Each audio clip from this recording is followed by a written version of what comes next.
What's up, guys and gals? Smitty at the shop.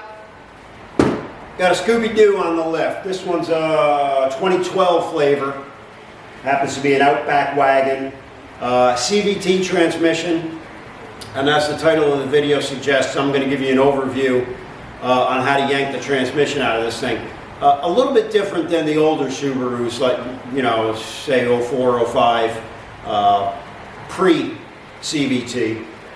Biggest difference being on these, Subaru has taken the motor mounts and incorporated them into basically the bell housing area of the transmission. So you have to support the motor when you pull the transmission out. It's just, it's actually a little more challenging than the earlier versions. But if this is something you're about to tackle or are just morbidly curious, stick around and I'll give you an overview of how to get this thing out of here. Okay, let's go.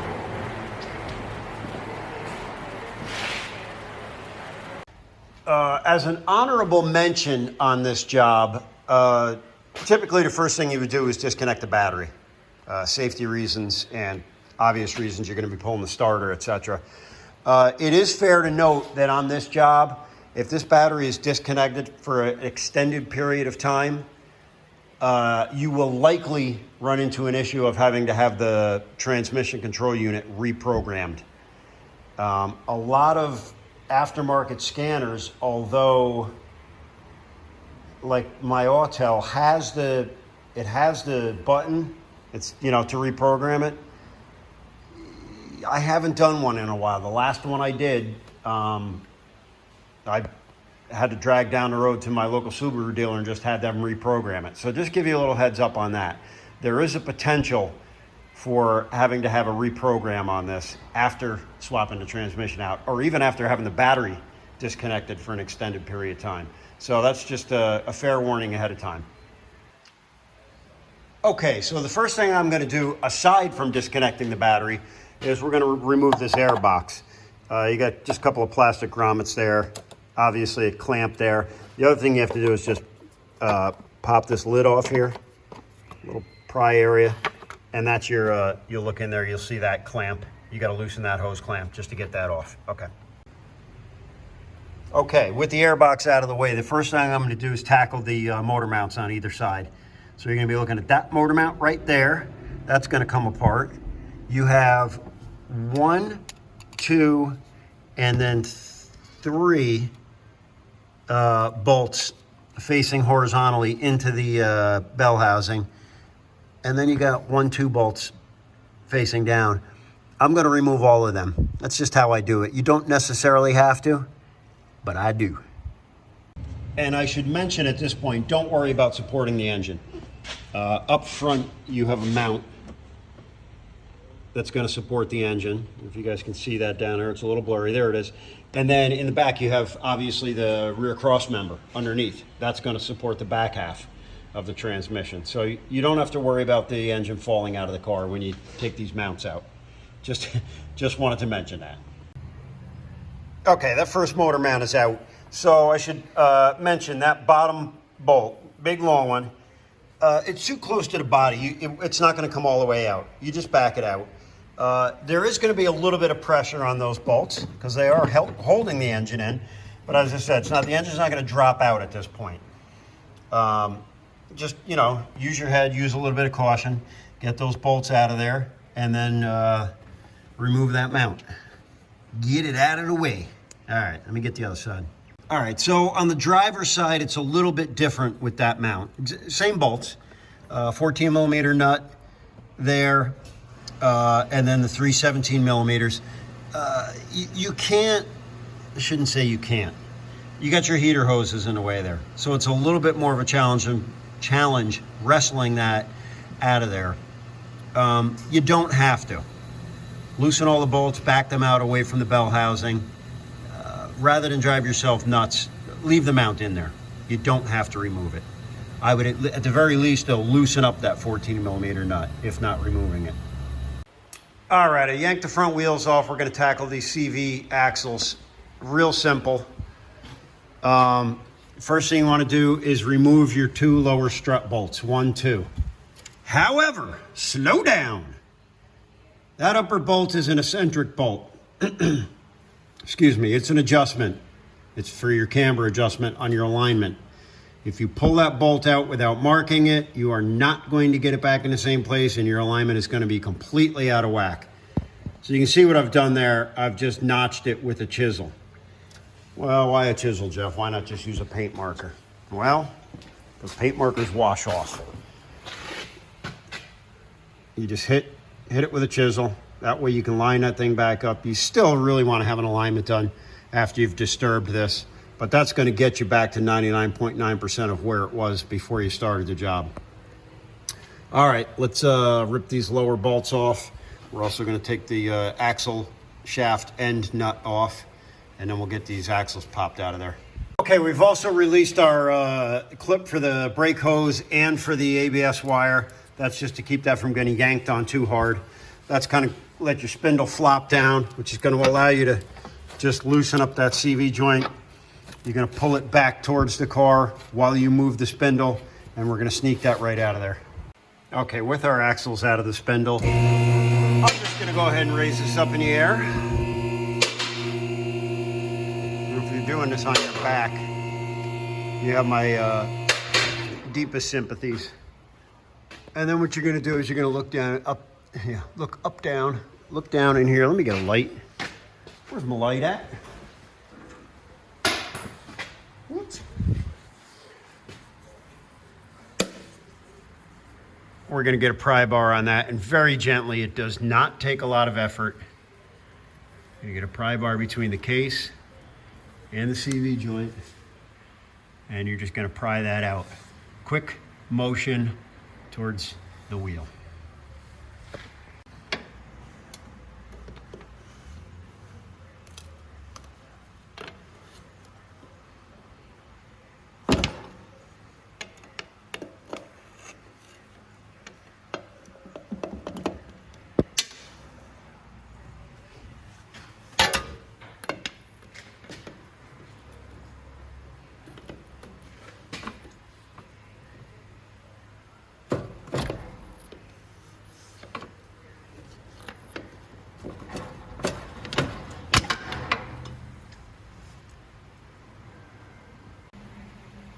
And both axles are out on the ground.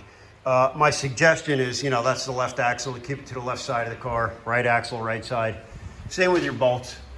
That especially comes in handy with that, for example, that eccentric bolt that we've marked for this side specifically. All right, underneath the car, you can wrestle around the exhaust on this. It's really going to depend on the condition of your exhaust, whether you want to pull it down or not. This one is not in bad shape, so you got the 2 spring bolts there, 1 bracket midship, and then 3 bolts on the front pipe. I'm going to go ahead and just pull that down and get it out of the way.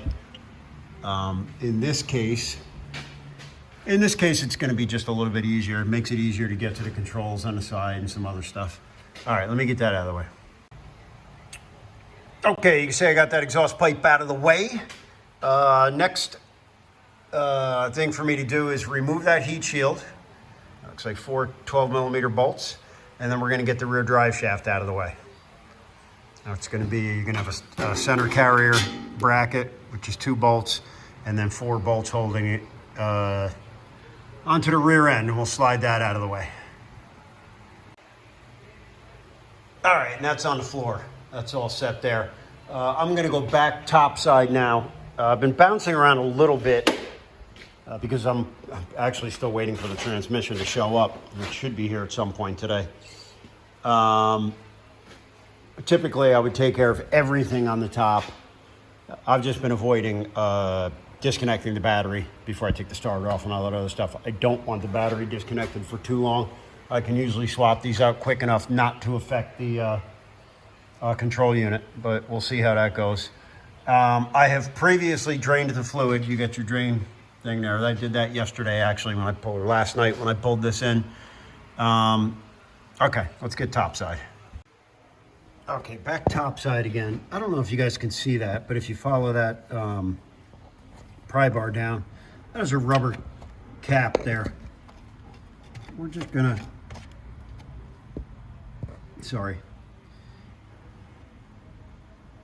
Where, where is it? That is a rubber cap there. We're just going to pry that off. You see that pops right off there. Get my hands in there.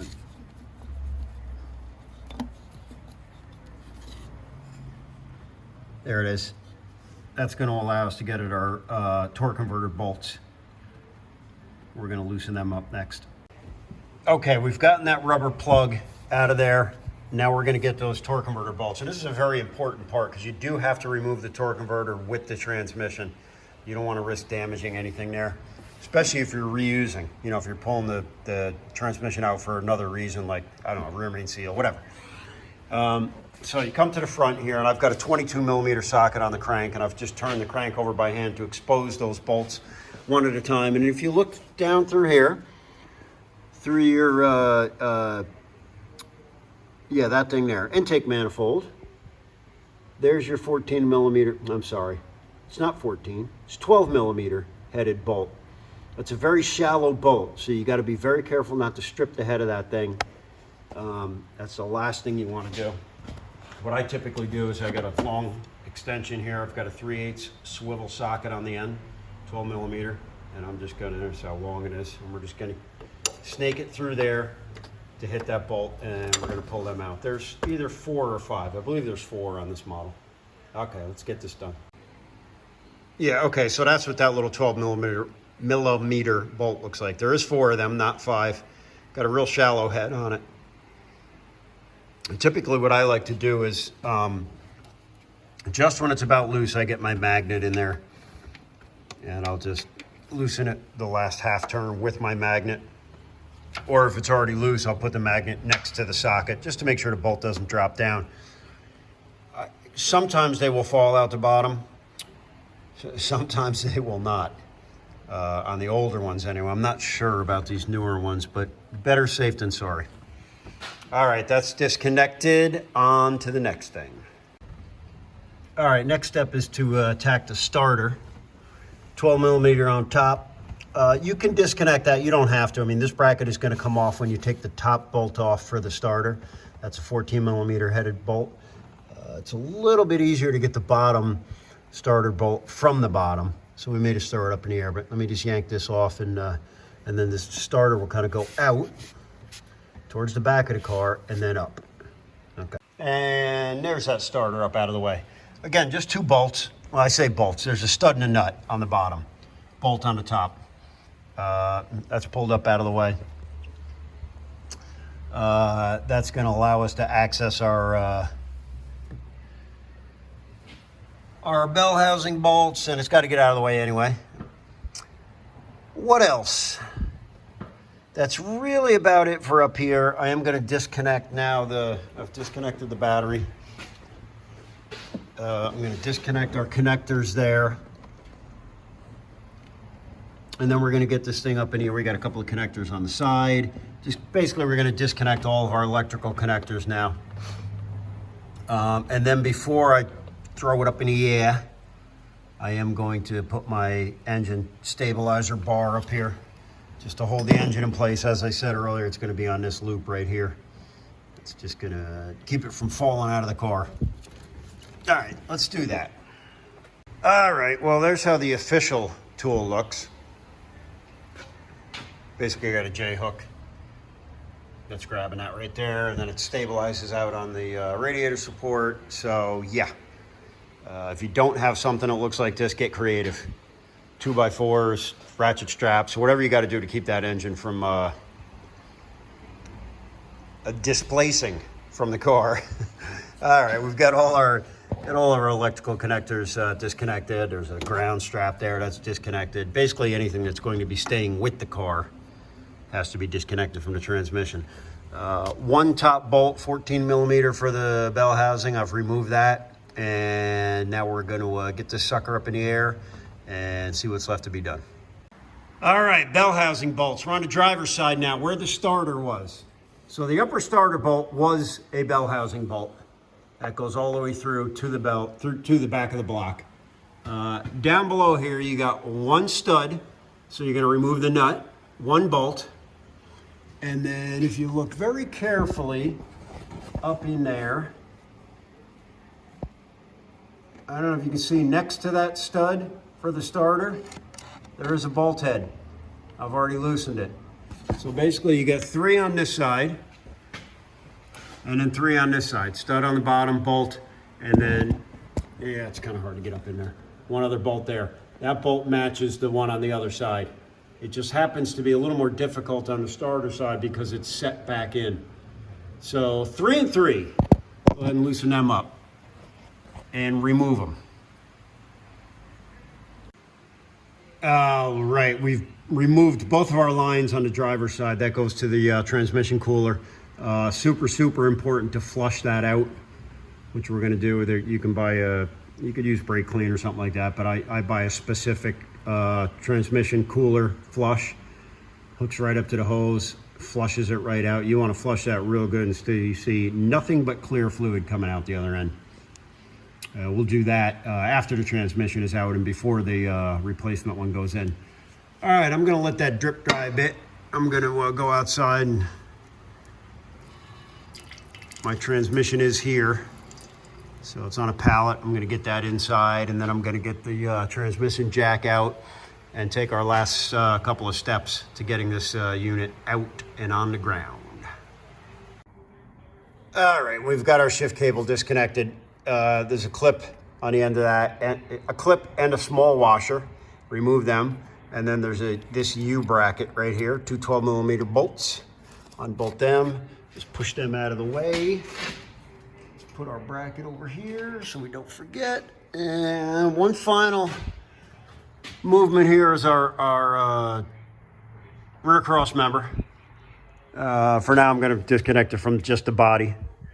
Those 4 14mm bolts. I'm gonna get the transmission jack under here.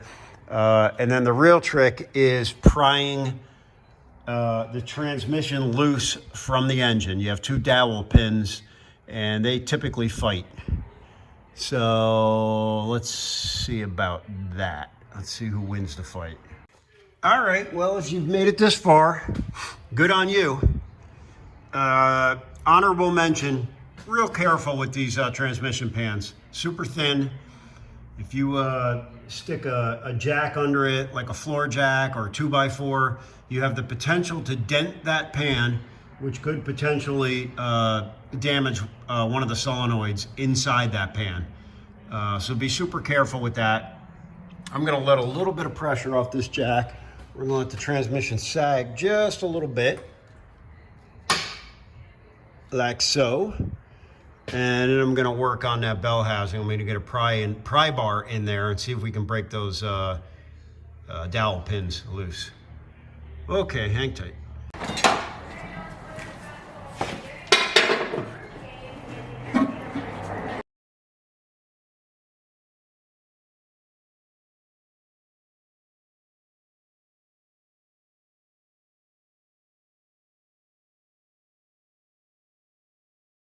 Let me just show you then what we were fighting against. And there's really no ifs, ands, or buts or easy ways around it, unfortunately. What you're fighting against, let me zoom in there. What you're fighting against are these 2 dowels here. This one was in so, seized in there so bad that it actually cracked a little tiny piece of the bell housing. Not uncommon. These technically should stay in the they should stay in the block, but you know, they're a steel pin in an aluminum bell housing. They get seized in there, and that sticks that transmission in there. When I tell you I pried on this thing for a good 20 minutes back and forth, side to side. And one of the challenges now with this newer system, with the motor mounts being on the transmission, is there's not a lot of support on the engine to basically pry against. So everything's kind of flopping around there. You know, the only thing I can suggest really is, you know, WD-40 or whatever you use for rust penetrant, you know, spray that. You can see it got wet in here, so it did soak in, and then just keep prying at it, keep working at it. You will get it. But it is probably one of the most challenging parts of this job. It's otherwise a fairly simple procedure, pulling the transmission out of this. all of my messing around here, you know, I'm in it about an hour and a half. And probably 20 minutes of that is prying on that bell housing, trying to get it out. All right, there it is. You know the deal. Get it back in reverse order. If there's anything else I can think of, I'll throw it in there. Y'all got any questions on this job, feel free to fire away down below, and I will respond to them. Okay, so in regards to getting this bell housing bolted up, mine's already in there and bolted up, but I do want to mention just a couple of things. The first and most important thing is do not draw that transmission into the engine using the bolts. That is a surefire way of damaging either the bell housing, the mating surface, or the torque converter or the front pump. Which brings me to the second point. Make sure your torque converter is fully seated in the front pump. Looking at the side of it, you'll see it's just sticking out maybe 1/4 of an inch, if that. If yours is sticking out any further than that, it is not bedded into the front pump. You will damage the torque converter and the pump if you try and draw that transmission up against the engine. So that is extremely important. You know, if you've got that thing, you know, just about completely against the engine, and maybe, you know, you're dealing with 1/8 of an inch and just having to draw those, you know, those dowel pins in, that's one thing. But do not use those bolts to draw that transmission in. You may end up forcing it and doing damage to your transmission. So that's just something I wanted to mention there. All right, here's a quick tech tip for you. Reinstalling those torque converter bolts. A little dab of silicone or RTV on the end of the socket just helps to keep that bolt in place, to snake that back in there and get it into the torque converter. Another thing is, don't tighten those torque converter bolts up as you put them in. You know, just put them in by hand. It makes it easier to start the next bolt. Like the first one you put in them by hand, second one. And then once you've got all 4 of those bolts in, then go back and torque them down. That's just my little added tech tip. And boy, that focuses. Woo! Anyway, you guys get the idea. A little silicone, as I said, a little dab of RTV, a little dab of grease, something to just hold that bolt in that socket.